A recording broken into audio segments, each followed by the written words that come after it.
శ్రీగురుభ్యో నమః. హరి ఓం. ఈశానా సర్వవిద్యానాం ఈశ్వరా సర్వభూతానాం బ్రహ్మాధిపతి బ్రహ్మణోధిపతి బ్రహ్మ శివో మే అస్తు సదా శివోం. సర్వం శ్రీ పరమేశ్వరానుగ్రహడాక్షవలసిద్ధం. ధనుసు రాశి వారికి జూన్ నెలలో ఆర్థిక పరంగా, ఆరోగ్యపరంగా, వ్యాపారాల్లో నష్టాలు లాభాలు ఏ విధంగా ఉండబోతున్నాయి, ఏవన్నా ఈ నెలలో మంచి అవకాశం లభించబోతోందా, తాత ముత్తాతల నుంచి లభించేటువంటి ఆస్తి విషయాలు, కోర్టు సంబంధిత విషయాలు ఈ నెలలో ఏమన్నా మేము జయకేతనం ఎగిరేసే అవకాశం ఉందా అనేటువంటి పూర్తి విషయాన్ని మనం విశదీకరించుకుంటే, ముందుగా ధనుసు రాశి వారు ఈ జూన్ నెలంతా కూడాను కాస్త ఇబ్బందిమైనటువంటి వాతావరణమే ఎక్కువగా గోచరిస్తోంది. అనుకున్న పనులు అవ్వవు, వాయిదాలు పడుతూ ఉంటాయి, చికాకు వాతావరణం ఏర్పడుతూ ఉంటుంది. ఒక్క అవకాశం కూడా నాకు మంచిగా రావడం లేదే, భగవంతుడిని ఇంకా పరీక్షిస్తున్నాడా, ఇది ప్రశ్నాకాలమా, ప్రశ్నగా ఉండిపోయింది ఏంటి నా జీవితం అనేటువంటి అవకాశం ఎక్కువగా లభిస్తుంది ఈ నెలలో. రాజకీయ నాయకులకి అద్భుతమైన అవకాశాలు, కేడర్ మిమ్మల్ని గుర్తిస్తుంది, మీకంటూ ఒక ప్రత్యేకమైన పదవిని అయితే ఏర్పాటు చేస్తుంది. విద్యార్థులకు జ్ఞాపక శక్తి పెరుగుతుంది. దీనితో పాటుగా మీరు ఇతర కార్యక్రమాల్లో దిగ్విజయంగా పాల్గొంటూ ఉంటారు. ఇక రియల్ ఎస్టేట్ లోను, స్టాక్ మార్కెట్ లోను ధనాన్ని ఎవరైతే వెచ్చిస్తున్నారో వాళ్ళు కాస్త ఇబ్బందిదాయకమైన వాతావరణాలు ఏర్పడుతున్నాయి. అందులోనూ జూన్ 4వ తారీఖు నుంచి 20వ తారీఖు మధ్యలో కనుక ధనాన్ని ఎవరైతే రియల్ ఎస్టేట్ లోను, స్టాక్ మార్కెట్ లోను పెట్టుకుంటారో వాళ్ళకి కలిసి వస్తుంది. పూర్వం ఎవరైతే స్టాక్ మార్కెట్ లో పెట్టారో వాళ్ళు నష్టాలు చవి చూసేటువంటి అవకాశం ఎక్కువగా గోచరిస్తుంది. భార్యాభర్తల మధ్య కీచులాట్లు అనేటువంటి తగ్గుతాయి. సమస్య 4 గోడల మధ్య పరిష్కారం అయ్యేటువంటి అవకాశాలు ఏర్పడుతున్నాయి. పైగా ధనుసు రాశి వారు ఈ నెలలో కొత్త నిర్ణయాలు తీసుకుంటూ ఉంటారు. మీ నిర్ణయము ఇబ్బందిదాయకంగా ఉన్నా, మీరు ఇబ్బంది పడుతున్నారనే విషయం తెలిసినా సరే మీరు ఆ నిర్ణయానికి కట్టుబడి ఉంటారు. ఏదేమైనా కానీ భగవంతుడు పరీక్షిస్తున్నాడు, ఇబ్బంది ఏం లేదు.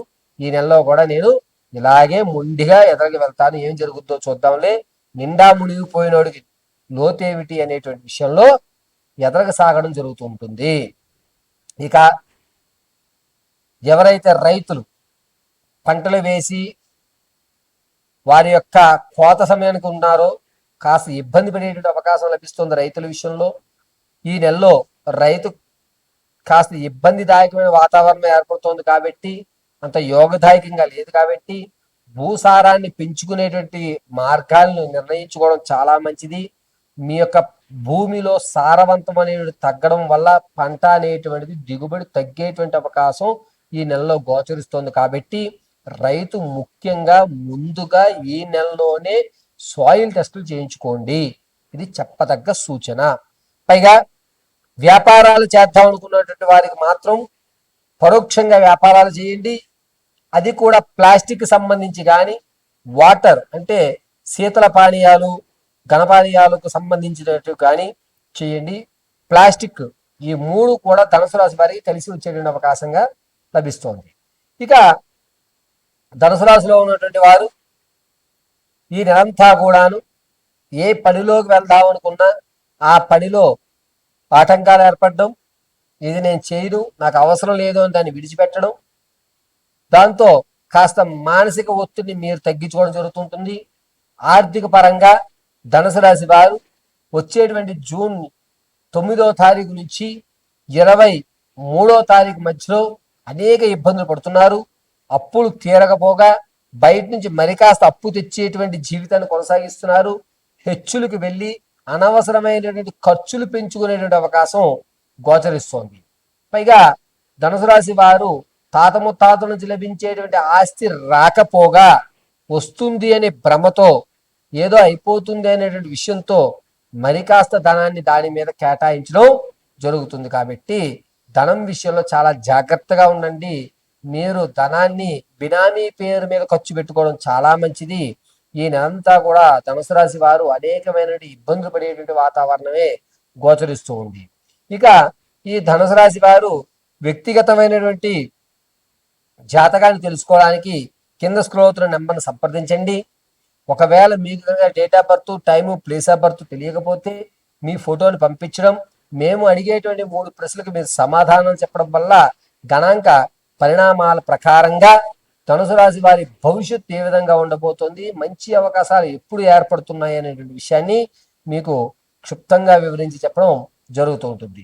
ఈ నెలంతా కూడా ధనుసు రాశి వారు ప్రతిరోజు దుర్గా సప్తశతి వినండి, లేదా దుర్గా కవచం వినండి. ప్రతిరోజు కూడా మీ ఇంట్లో ఉన్నటువంటి దేవతామూర్తికి కానీ మీ కులదేవతకి కానీ కొబ్బరి నూనెతో దీపారాధన చేసి తెల్లటి మందార పుష్పాల్ని అమ్మవారికి సమర్పించండి.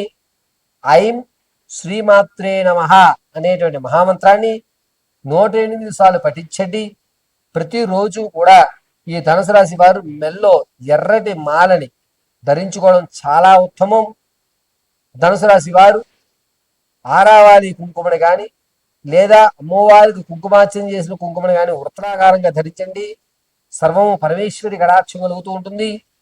సోమవారము అదేవిధంగా గురువారము ధనుసు రాశి వారు ఎరుపు లేదా ఎరుపు వస్త్రాన్ని ధరించడం చాలా మంచిది. ఈ ధనుసు రాశి వారు నిత్యము కూడా దేవి పారాయణ, దేవి సప్తసతి, దుర్గాదీప కవచము ఇటువంటి దేవతామూర్తి దుర్గాదేవికి సంబంధించినటువంటి నామాలు చదువుకుంటూ ఉండడం చాలా శ్రేయస్కరంగా ఉంటుంది. మిమ్మల్ని జగదాంబిక ఎల్లవెల్లా రక్షిస్తూ ఉంటుంది.